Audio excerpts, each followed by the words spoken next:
Hey everyone, I wanted to make a little video about this kind of objection that I hear sometimes, or just, I guess, an idea that people have that, to change the system that we live in to be best for all, in that context, not everyone's gonna be able to really stand up and do that. And, everyone's kind of in their own position, and some people are in a place where they can stand up and some people aren't. And, you just have to let everybody be where they're at and see how things play out sometimes. And I just wanted to talk about that a little bit. But first, I'll show you.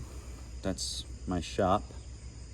It's kind of messy right now. That's just some paint on the floor from where the kids were painting. That's a table saw. There's a bunch of stuff going on back there. I'm building the run for that coop over there. And here's some of the backyard. You can't see it, but the pond is down that slope over there. Anyways, just sitting out here. It's probably like 7 or 7:30 or something. And I just saw Max come out into the backyard and take a pee in the grass. So he must be awake now. But anyways, getting back to the point. And when I make videos, generally speaking, I'm watching actual things happen in real life, usually in the network of people that I know, and then I see points that I could say something about, that I could direct. So I've noticed that, and of course I'm always talking in the context of changing the system, but I've noticed that some people who are wanting that to happen, but maybe aren't seeing the full picture. So I'm really talking to those people, but this will probably give you insight even if you're not one of those people. But it's like this kind of point of, you can't be too hard on people. You can't push people. You got to let them figure everything out on their own. You got to let them be where they're at and so forth. And there is a certain truth in that. It doesn't mean that you force people to do anything. I mean, you really can't force people. You can through violence, but I would never advocate for that. Communication is the key, right? And so within that, if you're not an effective communicator, you're not going to be able to support somebody. You're only going to be able to use force. So when you're not an effective communicator, and I've said this many times in other videos, when you're not very effective, and I'm not saying I'm the best communicator, I'm learning and I'm getting better, but I'm pretty good. I know that. But when you're not effective at all, meaning when you're in a point within your own programming where you couldn't even make a video like this. You couldn't just sit and talk to somebody and really persuade them about something or change their mindset, or, in a social situation, you totally tense up and you don't want to talk to anybody. And I've been there too. When you're in that, when that's the state of your programming towards communicating with others and influencing and so forth, then you kind of think the only way to communicate is to use force. The only way to get people to do things. So when you see that you don't have any ability to do that and you can't communicate, you're kind of like, well, you just got to let everybody be where they're at. And typically people who think that the only way to get people to do things is some type of force is people who have never been an entrepreneur, never been in sales, and never really developed those qualities really in sales. Because if you're not a salesperson, then you're not communicating effectively to influence people to do something. And that doesn't mean you have to be selling a product for a business. A salesperson is just someone who does what I said. They influence people through words to do something they wouldn't have otherwise done. And so whether your starting point within what you're supporting them or influencing them to do, that's on you, obviously. So if my starting point is to do what's best and to create a system that's best, then my communication would be from that starting point.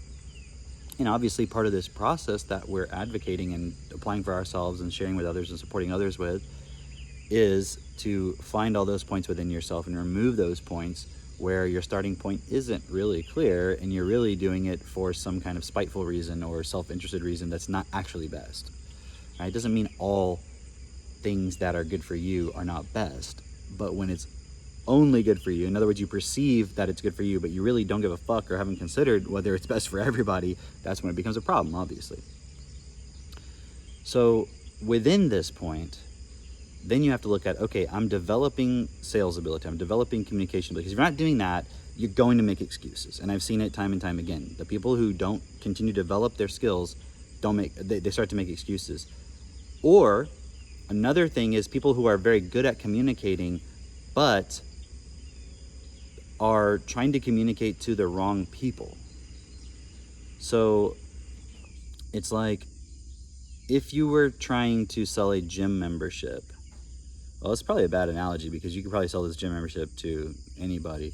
But let's just say you're trying to sell a gym membership to somebody who, like, was super depressed and was like for a year or for like several months, their girlfriend broke up with them, their dog died, all this stuff happened, and they're just pigging out on the couch, and they're overweight, and they're feeling bad, and they're going into all those cycles, and let's say they're doing a bunch of drugs, and you're trying to sell them on becoming a bodybuilder, okay?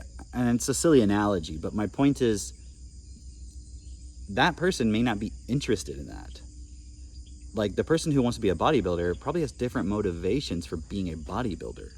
And I'm not saying there aren't people who are depressed who then they see the bodybuilder point and then that motivates them. So it's not a catch-all thing, it's just an example. But if you have somebody, for example, who, well, let me just be more specific instead of using an analogy. And again, the problem with this, with telling a story like this is there's always exceptions. But let's say you're a single mother who has 5 kids, raising them yourself, works 3 jobs, and was super abused as a child. You have a very low vocabulary. Like, in other words, you're not a quick learner. Let's just say that, and you have a low vocabulary. It's like you have everything against you basically, and you're trying to tell this person that they need to just stand up and go into politics and change the system and all this stuff. They're probably not going to be able to hear you at that moment, maybe. And even if they can, they're not going to be able to do that in that situation they're in. Now, the problem is if you go, well, see, but that person's just where they're at. They just need to like be a little bit more kind to their children. They just need to, just focus on doing their job or whatever it is they need to do. And don't put too much pressure on them. But I noticed that's really generally coming from a more feminine point. And feminine is not bad. It's just typically it's more focused on like, how does the person feel about what you're saying to them? And so it's like there's a point where you're trying to protect their feelings. Like, well, I don't want them to feel bad because if I make them feel bad, then they'll put them under pressure and they can't change. That's the kicker. And therefore, I'm just making them feel bad. So I'm just being a jerk. And I want to be a jerk to people. I want to be kind to people. I want to treat other people the way I want to be treated, which makes sense. But the key in it is, can they change? And so even high vocabulary people, like a Bill Gates or a Warren Buffett type person, they don't think other people can change. When they hire people, they don't go and they hire some kid who like lives in the projects, who just seems really bright, like you see in the movies. No, they hire the guy with the Harvard MBA, or the guy who's already built $1 million business or whatever. They hired the person that can already do it. They're not hiring the person where it's like they may spend 15, 20 years developing this person, that person won't get it. And of course, there's always exceptions. But I'm saying, generally speaking, businesses are built on recruiting people who are already talented at the thing they want done. And if we're going to change the system, when I say if, I don't mean like I don't know if we are. I just mean we're talking about it in a theoretical way. But if we're going to, then what you're thinking is, well, how do we get all these people who are in these quote low positions to stand up and change the system? But the problem is those people can't, because their vocabulary, their education, their programming in the first 7 years of their lives is to such a point that's keeping them in that position. So I'm talking about the poor of the world, the ones in poverty. Those people are not going to be able to. It's not that they won't have any role in changing the system. It's just that it's not going to be like you're going to, in a mass way, get all those people to stand up and be politicians and be in parliament and be lawyers and all this stuff. It requires education to do that. It doesn't mean any individual one of those won't be able to do it, because with the right tools, they individually could, depending on where they're at and how they apply themselves and the environment and the support and all that stuff. And that's why we spend so much time focusing on building the support systems around the tools that will support a person to change if they use them. But the problem is when you then look at the person who's the least likely able to quickly move themselves into the position that's required, because right now what's required is change at the system level in terms of how decisions are made that affect the masses. But instead of thinking about being in that position, you're thinking about how can I affect the masses? And it's like, well, who actually affects the masses? Is the person in the policy position who writes the laws, etc. That's what affects the masses. They're not, and there's obviously advertising and marketing, but usually it's just to get some level of agreement, tacit or otherwise, about the policies, right? And so instead of trying to go to the masses, which is like what the great leaders apparently do, instead you go into the policy position. So in the way in politics works in America is you talk to the masses in a way where they vote for you. You don't talk to the masses in a way to get them to do all the stuff. You get them to vote for you, and you go and you change the policies because you can read the policies. They can't. There's no way they're going to be able to process what I'm speaking to you as if you are a high vocabulary person. So now the problem is in this situation, if you're high vocabulary enough to be able to even see the problem, then you're one of the people that could go into that position. Doesn't mean you have everything it takes right now. And this is where the real challenge comes in, if it's not corrected, is if you stay in that position of basically middle class, upper middle class, where it's like, I have the ability, the space, the time to see the problem. It doesn't mean everyone who's middle class sees the problem. I'm just saying, most likely, if you can see the problem, you're probably middle class or upper middle class, if you can really clearly see it, because you would have to have a certain level of vocabulary to be able to see things and to put things together. It doesn't mean you're gonna do it on your own. I'm just saying you'll have a certain level where you'll be able to start understanding.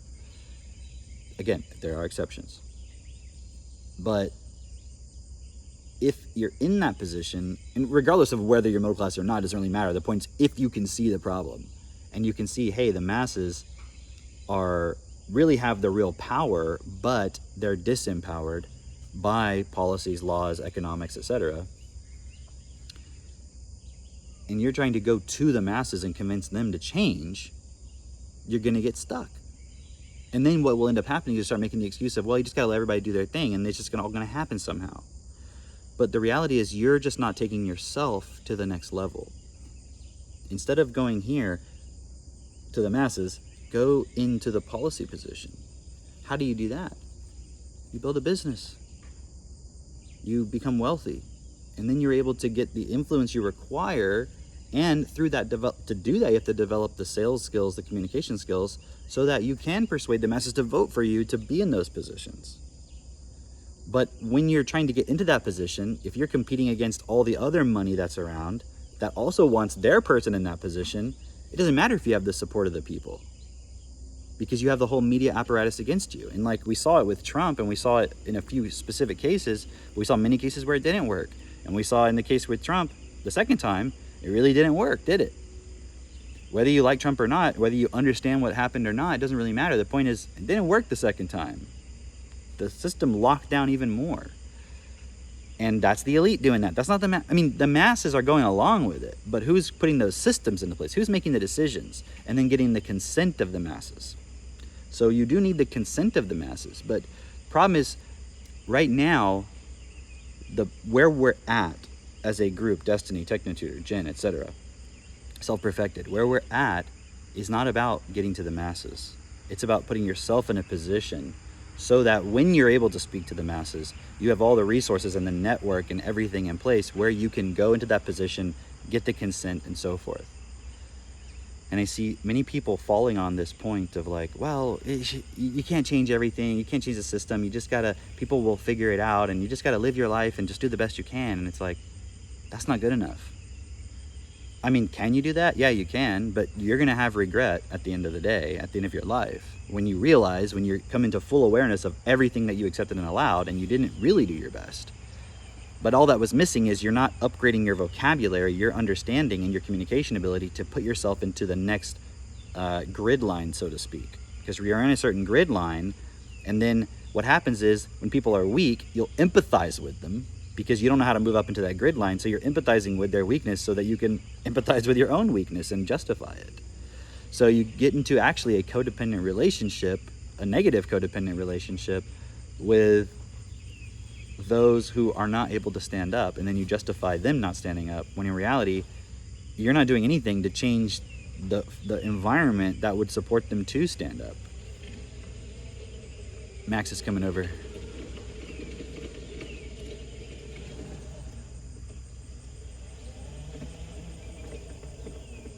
Hey, bud. When I walked outside, I noticed my UTV was not plugged in. It wasn't plugged in? Oh, we didn't plug it in last night? Huh. Maybe she unplugged it. I don't know. Hey, Cody. All right, I think I got the point across. So if not, I will make another video, but I think the point is clear. Support yourself, use the tools, become the new 1%, because in that position with different starting point, you know, the current 1% is what we call the old guard. The new 1%, that's the new guard. That's the new, that's team life. It's the new 1%.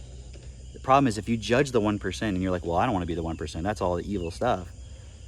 I mean, you're evil because you're justifying everyone staying where they're at and actually having to experience more and more suffering until you hope that people will just rise up and they just won't accept it anymore. But the problem is there won't be any system to feed everybody. There won't be any systems because the people who make those systems happen every day, that's the 1%, not the masses. You say, oh, well, they go to work, they do all the work. Yeah, but they don't fucking manage everything. They don't know how. If they did, they'd be the managers. So you can't just hope that the masses are going to rise up. That's not a practical solution. We have to educate the masses to rise up within themselves to a higher level of vocabulary, not rise up against the system. That's never going to work. That's only going to lead. Here's the thing, what you maybe don't understand, and it might get this video banned. It might get my whole fucking channel banned for saying this. The more the masses rise up, which is probably what you're hoping will happen, that's going to lead us into war. Because the elite's going to say, you know what? We don't need all these people. Now they're causing problems. Let's create a war and we'll sell everybody on it because they know how to fucking sell. And they know how to persuade and they know how to influence. The thing you're not willing to do yet because you don't have the vocabulary, but you could. It's at your fingertips. Just do it. Use TechnoTutor. They know how to influence the masses and they will sell everybody on war. And everyone they'll fucking love it. They'll be all, yeah, let's do it, kill everybody. That's what they're gonna do. And you're gonna be, it's gonna be your fault because you accepted it, you allowed it, and you said, well, people just they have to just experience things. Is that what you want? Do you want your children to wake up and their neighbors are being killed? Do you wanna wake up and there's like nuclear bombs are going off in different cities and stuff? Is that what you wanna experience? Because if not, you need to wake the fuck up and stand up. Support yourself to actually change because you probably haven't really changed yet. And this is the next level. This is the point where you will hold yourself accountable for real. It's time to get moving.